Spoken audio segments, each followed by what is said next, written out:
how to connect with your audience. What's up, DAW Nation? Welcome to this week's episode of Behind the DAW with Win and Woo. If you're new to the series, this is a podcast where we interview huge music producers, music industry experts, singers, songwriters, sound designers, everyone else in between on an emotional, philosophical, branding, marketing, and overall music business basis. Now, there's going to be a lot of value, a lot of knowledge, a lot of wisdom in this episode, but here are a few things that you can plan to walk away with in this week's episode. Learning how to isolate your concerns. Be able to take something that's really bothering you and break it down to its little bite-sized pieces. Number 2, how to combat loneliness as an artist. You're alone all the time. You're in your bedroom producing, you're traveling, you're doing all kinds of stuff like that. How do you combat loneliness in these type of situations? Number 3, do you need a manager? Where are you at with your music right now? Would it benefit you to have a manager? We're gonna be talking about it. And of course, number 4, like I mentioned in the intro, how to connect with your audience. Now, there are going to be a lot of other things in this week's episode, but there are a couple of things that you can look forward to right now. Which, by the way, if you want to keep learning from huge people in the music industry like this, then go ahead, go right below this video, or if you're on the podcast, wherever you're at, go ahead and subscribe, hit any form of notification bell, any type of follow button, anything like that, so you get notified every time we put out a new piece of content. And one more thing, DAW Nation, this week's episode of Behind the DAW is sponsored by the Zodiac Masterclass. So if you want to see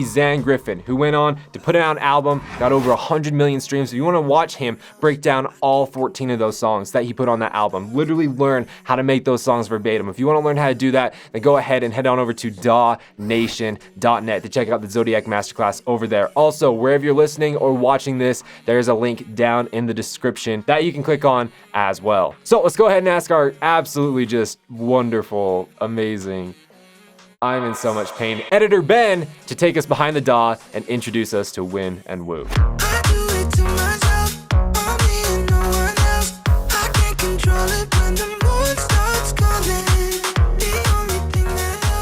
I want to welcome everyone to this week of Behind the DAW. We have Win and Woo, but we kind of just have Woo, which is more than enough. I'm super stoked to have him. So Woo, say what's up to DAW Nation and tell us something extremely embarrassing about yourself. What's up, DAW Nation? This is Woo of Win and Woo. I'm the good half. I'm just kidding. I don't know if this is really embarrassing because I'm kind of proud about it, but I'm a huge sucker for chick flicks. I love watching girly movies.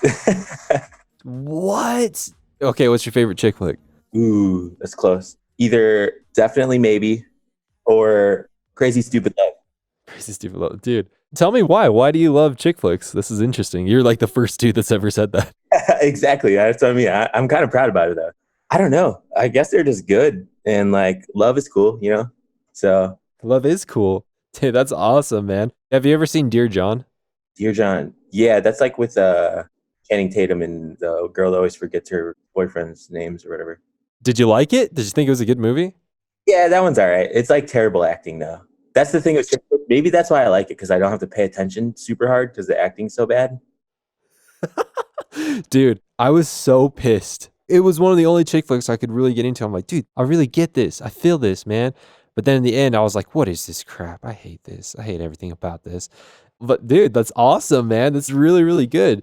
Yeah, I don't know if I'd say, well, I wouldn't say that's embarrassing if you're proud about it. If you weren't proud, if it was like a secret that you never wanted anyone to know and you're just like, lock yourself in your room and watch chick flicks all day. Yeah, okay. But yeah, I'll openly tell you I like them. So, Dude, so with that, you started off with a really great concept, which is love is cool, man. I want to talk about that. I don't know if we've ever really talked about love on the podcast before. Let's explore the deepest reaches of love. Does that sound good? Can we do that? Yeah, I feel like I'm a good case study. Good. Tell me, man, what do you define as love? There's a bunch of different ways to describe it. If it's for another person, I feel like the best way to describe it is if you like everything about that person, irregardless of whether you actually like it or not. No matter what, the good outweighs the bad. You can look past anything because you love that person so much. I think with that, but then there's music. Like, I love music. There's nothing in the world that makes me happier other than listening to beautiful music. That's like an indescribable feeling where it's purely in your head, like emotional. I feel like there's a little difference. Let's talk about that. What do you feel like is the difference between pure love and infatuation? Ooh, I think the test of time is really the deciding factor there. So, like I said, I'm a good case study. I'm getting married in October. You are? Dude, congratulations, man. That's awesome. Super pumped. This girl, I absolutely love her. And I think it's because of the time that we spent together. It's over 5 years and I've seen her almost every single day of my life. So feel like time is the real test to distinguish between real love and infatuation love. I agree, man. This is really weird, but I was sweeping up crumbs in my kitchen the other day, and like I had this profound thought come to me. It's going to sound like it doesn't tie into love, but it's going to tie into it. All right, so just bear with me. I've been thinking a lot about integrity and doing the right thing for the right thing's sake. You know what I mean? And a lot of people would define integrity as, you know, you just do the right thing just because. But I think it's much deeper than that. It's like, I think integrity is doing the right thing irregardless of belief, irregardless if anyone's watching, irregardless of you believe in like karma, irregardless of anything. If you get nothing out of that situation whatsoever and you still do the right thing, I think that's integrity. And I think with love, it's the same thing. It's like, even if they break your heart, even if they do terrible things to you, even if, you know, you're happy, or even if you're sad, or even if you have a great life or whatever, no matter what, you do the best for those things. You protect them. You right by them no matter what. Exactly, man. I think that is true love, because this is kind of sad to say, but one of my biggest vices that I've had to struggle with throughout my entire life is revenge. Like, whenever someone gets at me, I want to get them back. But now, like, I'm married, I have 2 kids, and revenge is a sickening poison. Like, it is a vicious virus that infests your mind. It's awful. Yeah, and so like if I ask my wife to do something and she forgets to do it, the natural, or like how do I say it? The human nature in you wants to do the same to her, get back. Exactly. But that's not love. Love is like, even though she did that, it's like I still love her and I still give her the respect. I'm not saying I should let her keep doing that, but you see where I'm going with this? Absolutely. That's why I said, like, when it comes to another person, like, no matter what the negative, at the end of the day, you look past it and see why you love that person, regardless of what's happening right in front of you. Exactly. And I really liked how a couple minutes ago you brought up how you loved music. So let me ask you this. Let's say that someone's listening to this podcast. Maybe they're a producer that's just beginning. Maybe they're intermediate. Maybe they're even advanced. Who knows? And maybe they're misunderstanding the concept of loving music production or just being infatuated with it. How can they distinguish the two of them? You know what I mean? Because those are 2 different things. Totally. And I feel like that concept right there is what kills a lot of people's, not necessarily dreams, but like their ambitions to do it in general. And again, I think it goes back to the test of time. I've been doing this for 10 years almost, and every day I still love it just as much as that first day when I opened Ableton for the first time and didn't know what I was doing. So again, the test of time distinguishes the fact that, like, either you think it's awesome now, you see all these cool dudes like traveling the world, playing crazy shows because of the music they make, or you truly love it and you want to sit in your bedroom and not talk to anyone for hours and just stare at a computer screen and make crazy sounds and turn it into something beautiful. Like, it takes a special kind of person and a real feeling of love to want to do that. People don't, I guess, realize that producing isn't the glamorous aspect of the artistry. You know, it's pretty lonely. There's a lot of self-doubt. And so I feel like the test of time distinguishes who truly loves it, because again, you look past all of the negative and remember why you're still doing it in the first place, for that pure love. Exactly. I love that, dude. And just to clarify to our listeners with everything you're saying, because I agree with everything that you're saying, if you are producing and maybe you're questioning yourself and you're like, man, do I love what I'm doing, or am I infatuated? One of the signs that is not infatuation, right? So, for example, if you feel like you love music production, but then one day you have a hard time, maybe you can't come up with ideas, or you can't figure out a certain technique, or you can't get your mix down right? Whatever, however that works.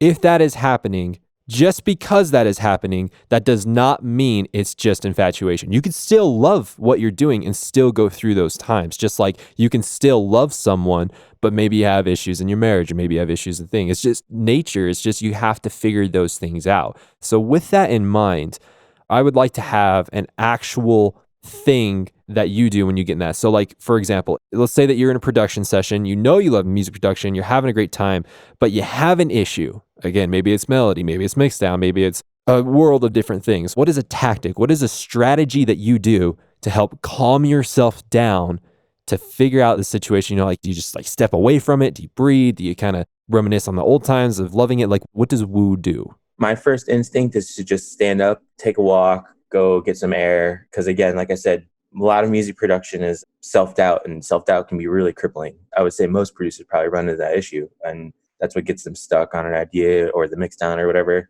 So the first thing I always do personally is I'll get up, go away for an hour, go drink a beer, go drink some water, just get up, release your mind from that mental block that you created while you're doing that, and kind of let yourself reset a little bit. And then once I come back, I don't necessarily jump right back into it. A lot of times you're inspired by somebody for that idea generally. So I go back to that person, whoever inspires me, like the new Flume mixtape video thing that he released like a couple months ago. Anytime I'm stuck creatively, like I like to put that on because you kind of get lost in it. It's super creative and out there and weird. And like, it's something you're probably not going to be doing, but you see the artistry behind it. And so that kind of inspires me again and gets my creative juices going again. And so then when I go back to the project, I have like kind of a renewed vision, I guess, of what I was trying to do. Or if I go back into it after hearing some other things, maybe I realized that like I was just trying to force it and I should start again and see what happens. I love that, dude. To add on to that, here's a tactic for you to try. Yeah. And for our listeners to try. It's actually really, really beautiful. It's something I've been doing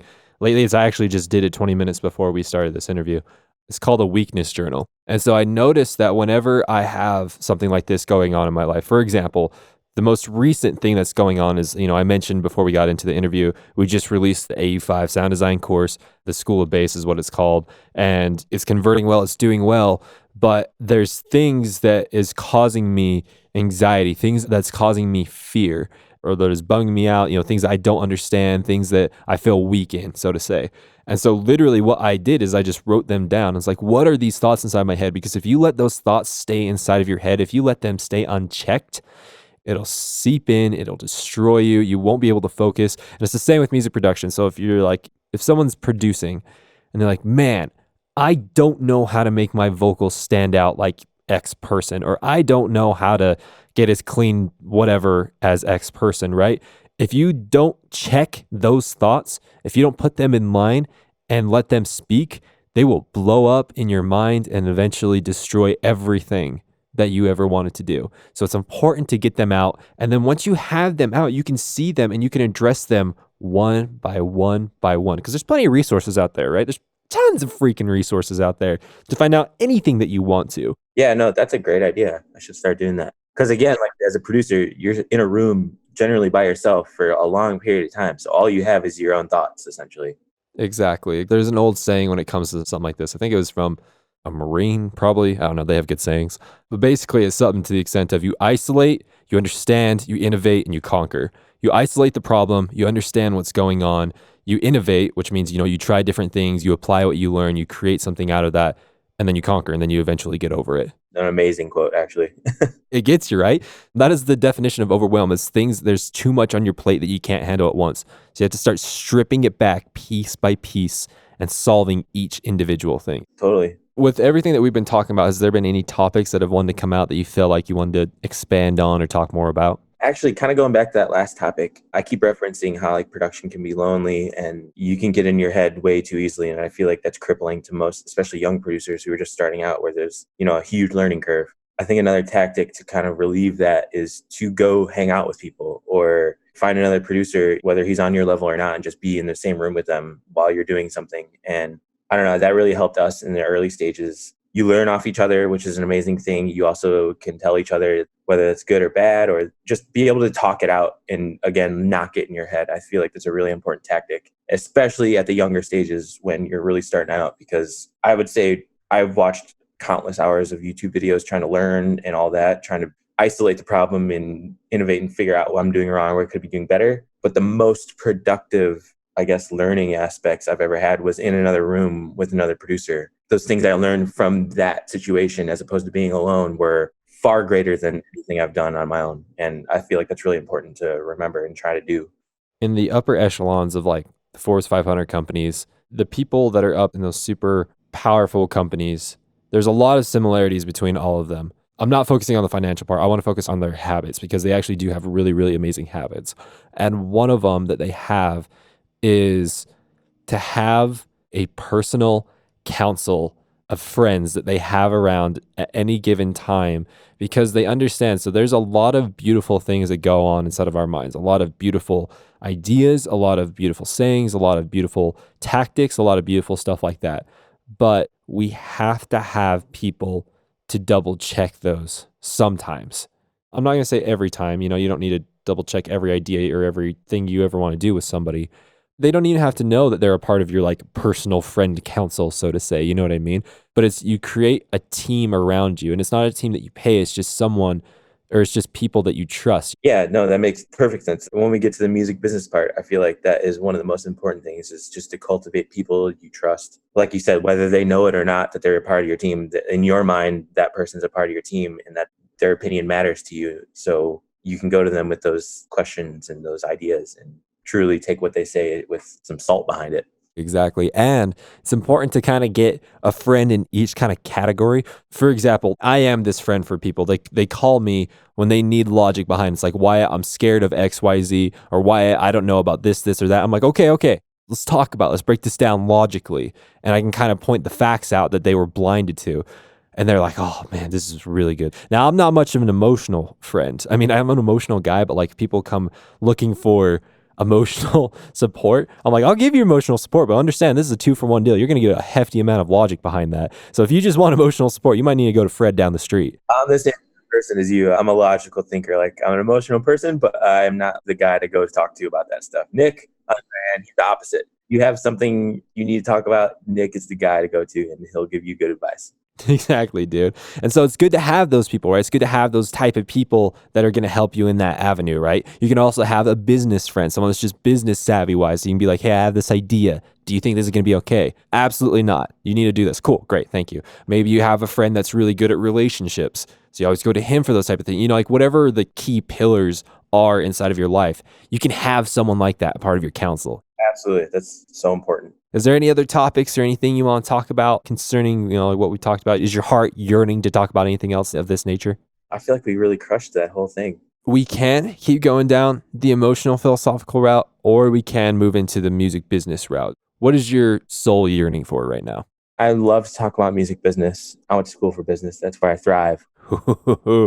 Oh, my man, this is going to be a good conversation. Okay, we focused on the philosophical emotional. Now we got to balance that with the business side. And I like to think of the business side as the action-taking side, right? The emotional, philosophical, and the business side, they're not two opposite things, right? They're actually interconnected. You need one for the other to make both of them the most effective thing. Especially in music, because artistry is philosophical and emotional, whereas the business has to work hand in hand with that.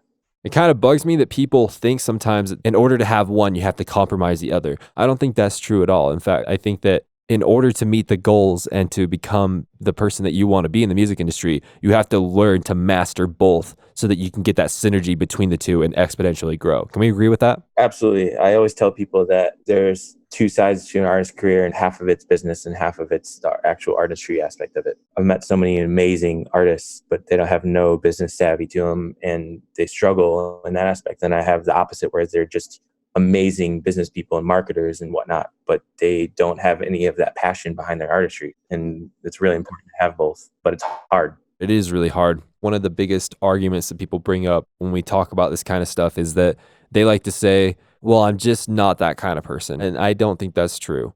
There's a difference in my mind between skill and talent. And I understand that some people have more talent than skill in certain areas. And quickly to define that, talent is something that you're born with. It's just something natural to you. Skill is learned, and skill is the much weightier and much more valuable, in my opinion. And so when someone says, I'm really good at music, but I'm not good at business, and that's just who I am, it makes me sick inside, because it's like, no, dude, you don't understand. You can learn anything that you want to. You can freaking learn how to tightrope walk if you want to. You can learn that skill.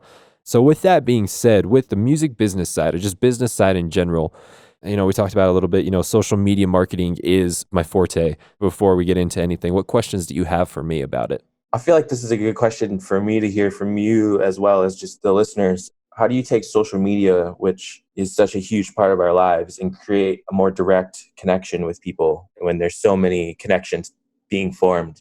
The way that you do it is like this. Do you know who Russell Brunson is? It's not ringing a bell. No worries, dude. He's not inside of the music industry at all. He actually owns a website called ClickFunnels. He's an internet marketer and all that kind of stuff. But he sheds so much light on how he grew his business and everything. And one of the things that he talks about, and just so you know, this guy's like a multi-millionaire, like he's just killing it. And he kills it because he understands how to take any product and then find the people that are perfect for that product and then grow a community around that. You know what I mean? Which, as musicians, as producers, that's what we're doing. Switch out the word product for song, switch out the word product for album, switch out the word product for brand, whatever you want to say. We're trying to find the people that are going to love what we're doing, and then we keep serving them and grow a community around that. Can we agree with that? That's kind of the end goal. That's absolutely the goal. Perfect. So when we're talking about this concept right here, at this point of this conversation, the quality of music is completely degraded. And the reason why is this, a lot of people that I hear, they say, if you have good music, you'll make it. You need to focus on the quality of music first. And that's half true. You do need to focus on something that you feel is quality. But to say that you have to meet a certain quality before someone is going to love your music is asinine. It's crazy. I can show you absolutely, in my personal opinion, garbage music, and I can show you a cult following around that. The quality of music is irrelevant because it's just subjective. I could show you some of our early music, and if you listen to it now, in the grand scheme of things, it's garbage. The mix sucks. The production quality is very low, but we connected with people on it, and it grew something from there. So you just proved the point right there. So the quality of music is somewhat irrelevant because the people that are going to listen to it, the vast majority of them are not producers. They're not musicians. They're not people that are like us. And so the level of quality to them is like, they can't tell the difference between a C+ work and an A- work. As long as the ideology behind it is good, which if you believe in your artistry, it will be to somebody. So as far as the quality, it's not necessarily what needs to be in place. In order to use social media to grow your brand, to find those people that are going to love you regardless of what you put out, that's not about music production at that point. That's about human psychology. That's about using the tools like social media to understand how to get someone excited about your music or interested about your music and then convert them into a super fan. That has nothing to do with music production. That has everything to do with human psychology. Is this making sense so far? Definitely. Cool. So the way that we do this, and the reason why I brought up Russell Brunson earlier, is because he has what's called the hook, the story, the offer. And in every single product or song or LP or whatever you want to say that you ever put out, it focuses around those three things. If you forget about everything we've ever talked about, just remember these things, okay? Hook, story, offer. The hook is something that literally just reaches out from the person's phone or reaches out from their computer or their tablet or whatever, or from Spotify, and it just grabs their attention by force. And no matter how hard they try, they can't look away. That is the thing that really, really grabs us. So for example, a terrible hook, the worst hook is if you create a post or a story or you send out an email or whatever, right?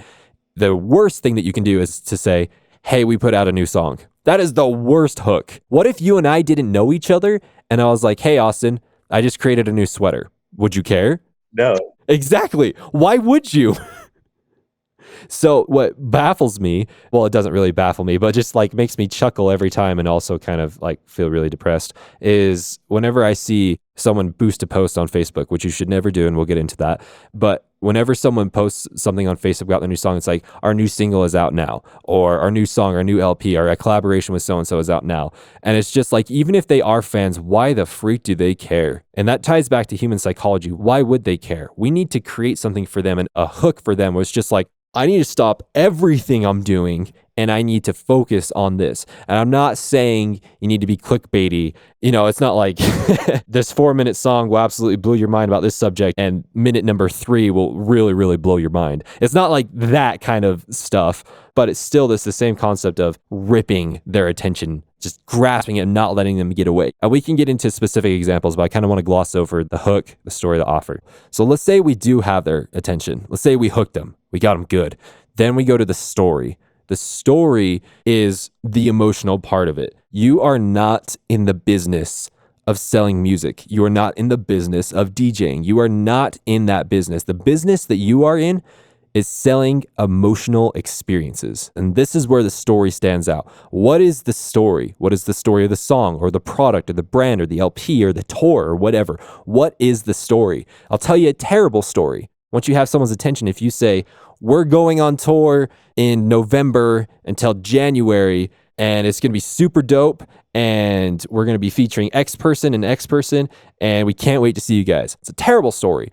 Here's a great story. We're going on tour, and this tour is about this subject. We're really passionate about this subject. And for everyone who comes to the shows, we're going to focus it around this subject. There's going to be X things that are going to be about this subject. You know, maybe it's about addiction recovery. Maybe it's about being happy. Maybe it's about marriage. Maybe it's, you know, like whatever the story is, right? You're selling them on an emotional experience. That is a great story. For example, do you remember when Millennium released that song? I think it was called Take Me Down. Do you remember that song? Yeah. The entire story about that was about him being addicted to drugs and how he's taken everyone down. That is a good story. That will rip people by the cords. And so you have to create a story around your song. So like, for example, this next song, by the way, when we have a new song coming out on Armada very soon. When is it coming out? It will be at the end of July.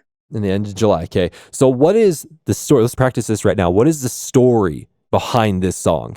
So the song, it was written by this girl named Sarah Skinner. Oh, dude, I love Sarah. She works with Kara all the time.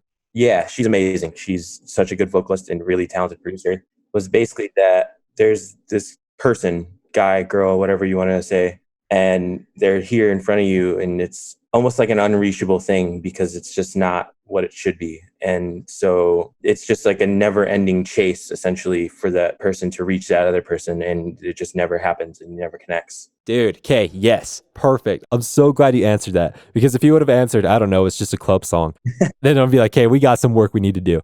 But that is a great story. So to create a hook and a story around that, basically, I would use social media to the extent of, you know, like, I'd make a post to say, have you ever experienced what you just explained? Or imagine if you went through this experience, you know what I mean? So on and so forth like that. And be like, if you've ever felt this way, this song was made for you. It's focusing in on the person and it's showing them, it's telling the story, using that hook to grab them in, and it's telling them why they're going to experience an experience that they want to experience. Totally. I mean, that's what music is about. It's about that underlying message behind it all. Dancey, not dancey, whatever. Like, it's all about the message. Just to like really make sure that nail is firmly in the coffin.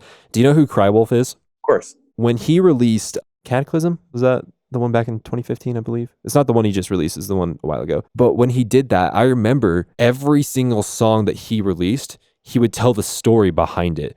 And it was like this beautiful novel. It was just this gorgeous thing that he would go into. And it was just like enveloping. It was just like, oh my gosh, it's the story, right?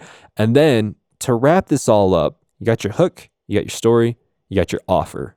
And in this case, when we're pitching songs, the offer is, if you want to experience this, go listen to it on Spotify or go listen on Apple Music or wherever, right? It's not that hard. For people like with us selling the course, the offer is much different, right? The offer is, if you want all of this stuff, then you have to pay to access it, basically, right? That's the offer.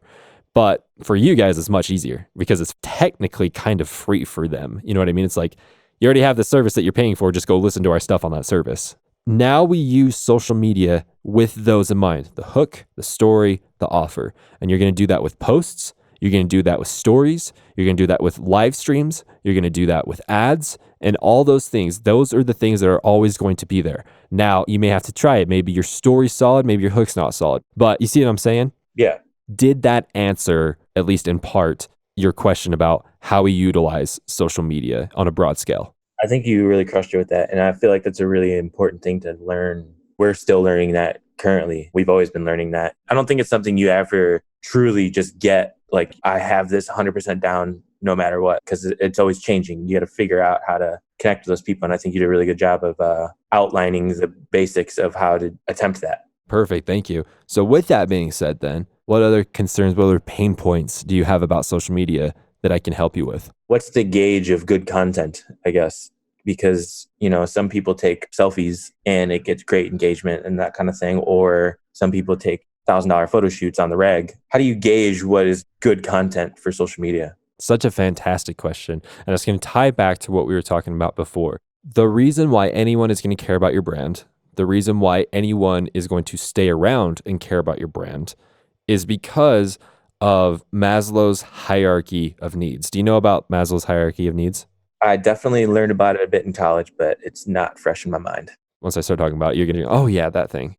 But basically, it's this. Picture a pyramid, and at the very bottom of the pyramid, the foundation of the pyramid is our most basic needs. Things like food, water, shelter, safety, things of that nature, right?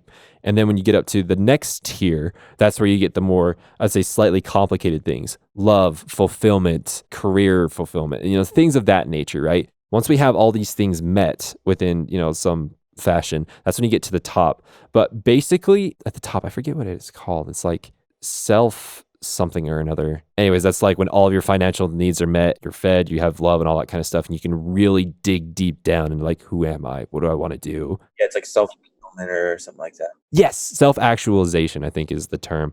But on every step of that pyramid, wherever someone is, it is tied into two concepts, which is survival and thriving. It has to deal with one of those two things. And at the basic core of every single person is those two needs. Is what I am looking at, is what I'm partaking of going to help me survive, or is it going to help me thrive? So in music, something that would help you survive is like if you're contemplating suicide and you listen to this song that is about suicide and it prevents you from committing suicide. Now, something that would help you thrive is like you're a genuinely happy person, but this new song by Win and Woo that's coming out on Armada with Sarah Skinner helps you feel even happier. And it's just like, oh my gosh, my life is so freaking good from listening to this. And I love it. It makes me pumped every time I listen to it. It helps them thrive. Now, with every single piece of content that you ever put out, we need to remember those two concepts. Is it helping them survive or is it helping them thrive? For example, when someone who posts a selfie and it gets 10,000 likes for some obscene reason, the reason why is because it's helping them thrive. It's like they're already in a good place.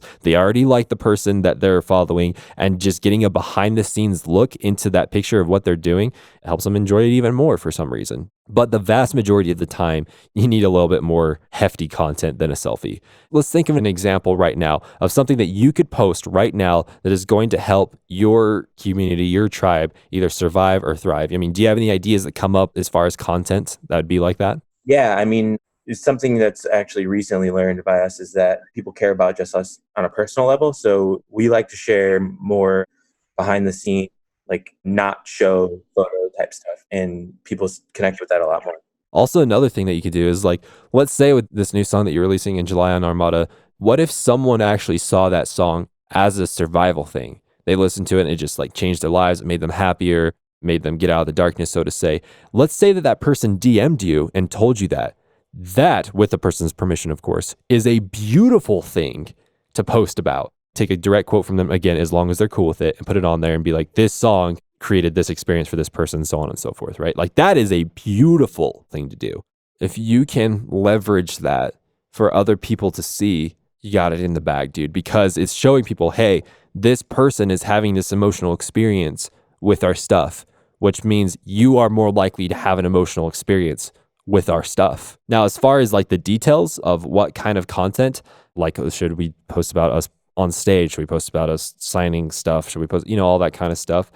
I don't want to give you all the answers to that. I think you have already started generating ideas just from stuff that we've talked about, and you need to test them. If you think you're like, this is a great idea, let's test that, and just no one reacts, and you're just like, I have no idea why. That makes no sense. But okay. Right, on to the next idea. That's just business. That's just testing. You think you know, but until you know, you don't know, So do you feel like I answered your question as far as what kind of content to post? Yeah, that's a really interesting way to think about types of content, because I'm sure most people would tell you like, oh, I suck at social media. That may be true because, again, there are people who have the talent, but social media is definitely more of a learned skill, and the way of thinking about what kind of content to post is really important. And I feel like you did a good job answering that in a fresh perspective. Good. Thank you, man. I appreciate that. And taking another kind of piece of the pie from Russell Brunson. So he has this thing that's called funnel hacking, which is basically you go look at other people's sales funnels and you hack them, not like actually hack them and destroy them, but like you take them and you realize why they're doing so good, and then you emulate that. And so I would say, dude, freaking social media hack. Go look at the people that are getting the engagement that you want and see why. See why they're getting that. Are they talking about a story, or are they sharing a personal experience in there? Is it because they're on stage? Is it because they're with their family in the picture? Is it, you know what I mean? Like, go and freaking social media hack other producers that are killing it and find out why. I mean, that's something we've actually been doing. And like I said, it's more recently where I feel like it's really important for us to kind of understand from other people's perspective how they see us. And once we started to understand how people perceive us, it's easier to find that content that will satiate that desire to see that from us, because we know what they're looking at, because we're understanding it. People see us as pretty regular people, and we are. Like, I love going grocery shopping and like being a normal human and not being like an artist famous, like, oh, I'm touring the world, this is like the sickest life ever.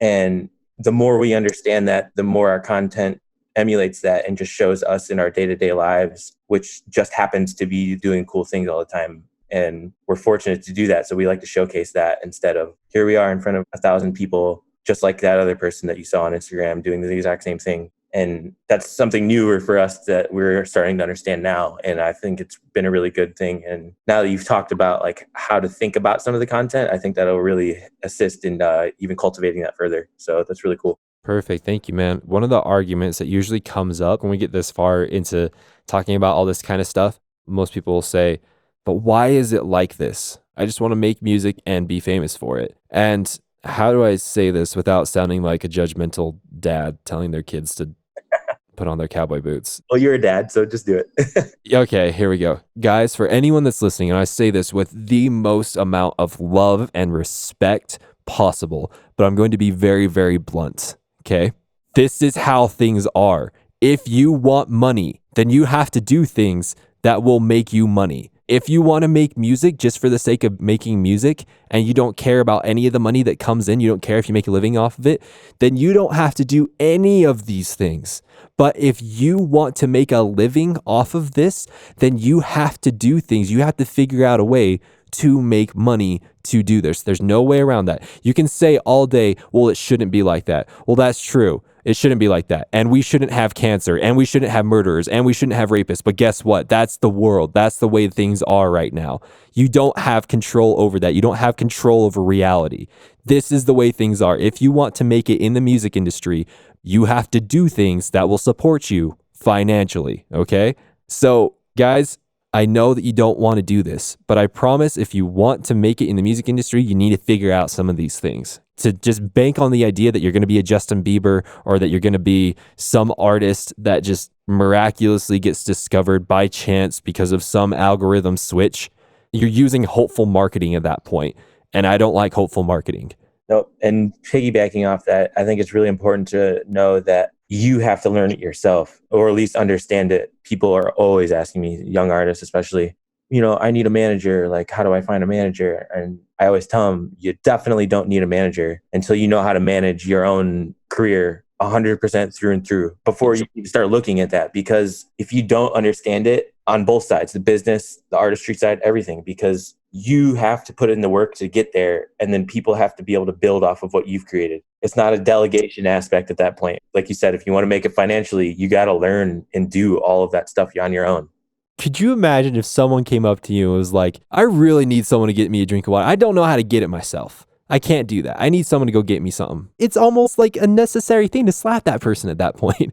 And so it's the same thing. It's just like someone's coming up to you and it's like, hey, how do I get this thing that is vital to my career? How do I get this thing? How do I find someone that can do this vital thing for my career? Well, first off, why aren't you doing it yourself? If it's so vital to your career, why aren't you putting in the energy to figure it out? No one can help you do that stuff. They can only help you build off of it. So until you learn it yourself, no one's going to have anything to go off of. Exactly, dude. Managers, and actually this transcends managers. This is bleeding into booking agents, into labels, into collaborations. Anyone who's going to work with you ever for the rest of your life in any capacity is an investor into what you are doing.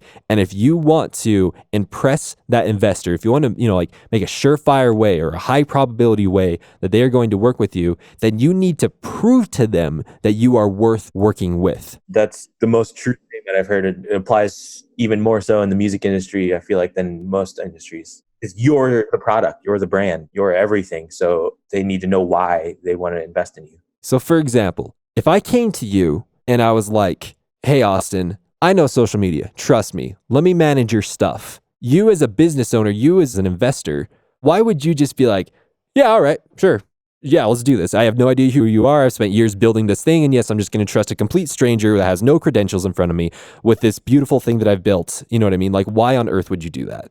But if I came to you and was like, hey, Austin, I'm really good at social media marketing. In fact, my credentials are XYZ. We've made over X amount this year. We use XYZ strategies, and I'd love to, do a little test round with you. If it works, it works. Sounds great. I mean, how does that sound to you? I mean, does that sound a lot better? Of course, yeah. I mean, it's human nature to have reassurance of decisions that they're making. And if you can provide that, then it makes the decision a whole lot easier. Exactly. So guys, the next time that you are tempted to go on SoundCloud and message someone and say, hey, do you want to collab, bro? Do not freaking do it. If you are trying to reach out to someone that you're trying to collab with or work with in whatever fashion, you need to prove to them that you are worth your salt. I can't express how many times I've ignored a message from probably somebody talented just because they lead with, yo, let's work, or hey, let's collab. It's a surefire way for me to never look at that message again. I've probably missed out on opportunities because of it, good opportunities with talented young producers, but it's all about that presentation. You're absolutely right, dude. Because again, this ties back to what we were talking about before. If you focus on surviving and thriving, then you can pitch someone that way. Because that way, when you read those messages, there was nothing inside of those messages that indicated that you were going to survive or thrive with what they were offering, correct? Exactly. And taking it back even further, their hook, their story, their offer was terrible. There was no hook, their story was terrible, and their offer was terrible, correct? You don't even get to the offer because you don't get hooked or read any part of their story. See how everything's starting to tie together? See all that? So what other questions concerning social media? I'm yours, dude. I will expose all of my secrets right now to you. You ask me anything that you want to, I'll tell you everything. I think the only other thing that I really would love to hear your insight on is we've kind of worked on how to get someone's attention, what to produce to make that attention stick. And then, how do you cultivate the long lasting, like you said earlier, super fans, to where no matter what you're posting, they're going to be engaged in it because everything you've done leading up to that point has hooked them so deep that they're not going anywhere. Gotcha. So the first thing, this is really, really great. So just to clarify, just to make sure I understand what you're saying, let's say that we got people in your world. Now, how do we turn them into a super fan so they stay forever? Yeah. How do you go from a follower to a fan? Good question. So in the world of marketing, there's terms to define what we're talking about, which is taking cold audiences and turning them into hot audiences. Cold people are people who have no idea who you are or know minimal about you. Hot people are like, they'll drive 100 miles to watch any show. They'll buy all of your merch. They'll do everything. They're just super fans, right? Elenium is a very good example of this. Crywolf is a very good example of this. AU5 is another amazing example of this. People that are just like, they're no longer fans at that point. They're like disciples of these people, right? Now, something to remember about this. Do you know much about coding? I'm very light. Cool. But you do understand the concept of coding to make a certain program do something certain. Yeah. So what I want you to remember is this. Every single person in this entire world has coding built into them, and it lies dormant. There's a lot of coding that lies dormant with them. When the stars align and everything adds up perfectly, the coding inside of them to become a super fan to you will come out. But only when the stars align will the coding come out. Now, with this example, there are people who do not have that coding for you. There are people that you can do all the tactics, all the strategies, all the stuff, but no matter what they do, they will not become super fans to you. They do not have that coding. To those people, you give them a high five and say, how about you go check out someone else that may have that coding for you. You do not lose sleep. You do not shed a tear. You do not feel depressed or have anxiety over people that do not have that coding. That doesn't matter. You're going to waste time. You're going to waste energy. You're going to waste resources trying to convert someone who doesn't have that coding in the first place. For example, I do not have the coding inside of me to like Billie Eilish. I just don't. There's nothing about her that I really like or that I care about. And that's fine. I'm not dissing on her or anything. I just don't have that coding.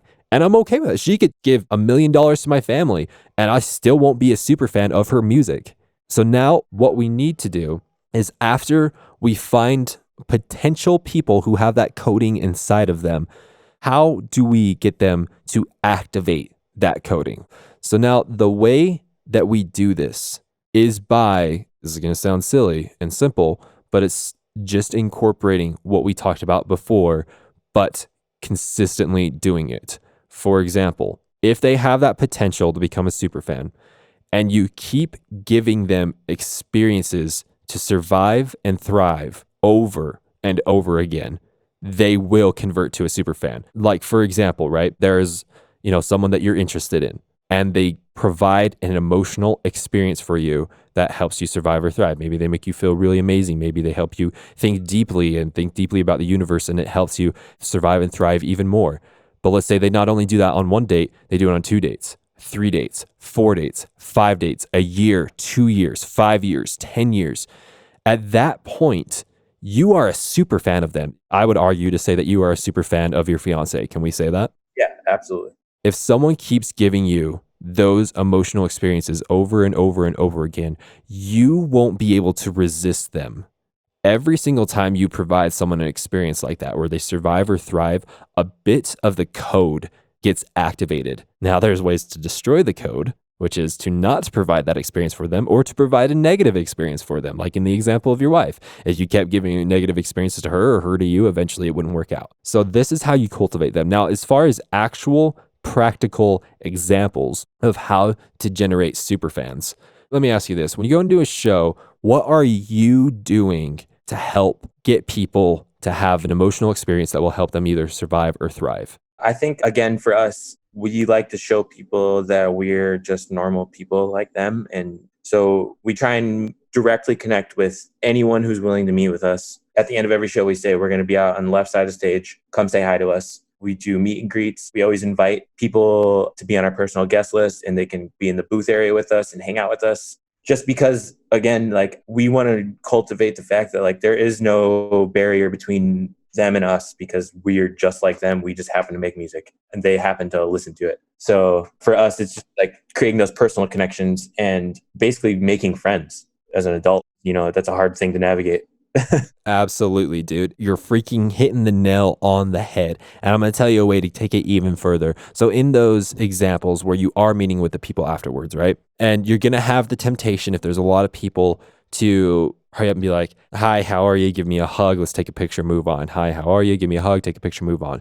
And so I would highly encourage you to not do that. The reason why is because if you really want to change someone's life, if you really want to create a super fan, try something like this. If you're meeting with them and, they're talking all that kind of stuff, and you'd be like, tell me about you.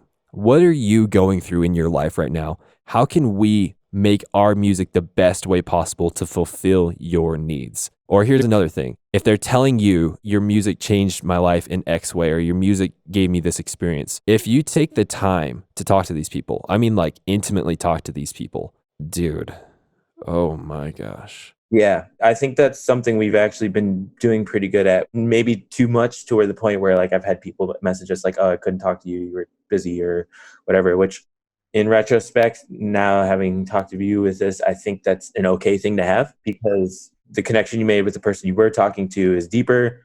And then hopefully the other person cares enough to try and meet you again. And that way you can connect with that person on that same level. Let me tell you a way to lose a super fan, a way to destroy their code. So this one time, do you know who Whit Lowry is? I don't think so. He's a rapper. And I remember telling him that me and my wife were going to create a vinyl sticker of one of his lyrics and put it in our living room. Do you know what he said back to me? He said, amazing, period. And I never heard back from him again.